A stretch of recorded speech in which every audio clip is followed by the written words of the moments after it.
TJ Norman here, your high school and young adult pastor, with your daily dose. This week, we're continuing to look at the good news in the book of Mark. Today, let's focus on the authority of Jesus as it's illustrated in Mark 2, 8 through 12. Immediately, Jesus knew in his spirit that there was what they were thinking in their hearts. And he said to them, "Why are you thinking these things? Which is easier, to say to the paralyzed man, 'Your sins are forgiven,' or to say, 'Get up, take your mat and walk'?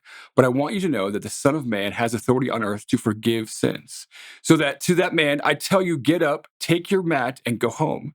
He got up, looked at his mat, and took his mat and walked out in full view of all of them.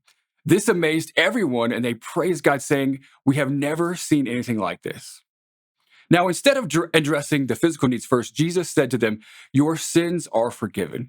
This immediately caused controversy among the theologians and the Pharisees and everyone else in the crowd who thought he couldn't do that. Only God can forgive the sins. He's not God. But Jesus revealed several important aspects of his identity right there. First, Jesus can read our minds, knows our thoughts. He immediately knew what his critics were thinking. In Psalms 139:2 tells us that he perceives our thoughts from afar. You might fool your family, your spouse, your closest friends, or people you work with or even worship with, but Jesus knows you inside and out. Second, Jesus was more powerful than his critics. His rhetorical question, which is easier to say, highlights that he could do, or that they could do neither. They couldn't make the paralytic man walk nor forgive the sins. Jesus demonstrates that if he can heal the outer man, he can also heal the inner man. Third, Jesus reveals himself as the Son of Man.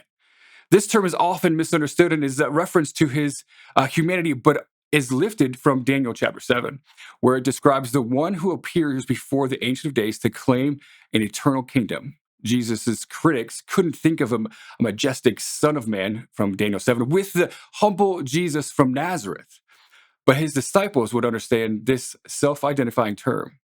Jesus is the Lord of human history with the dominion that will never pass away. The Son of Man forgives sins because he is God in the flesh. If he has authority over the future, he has authority over the present as well. If he has authority over the worlds and of people, he has also the authority over each of us.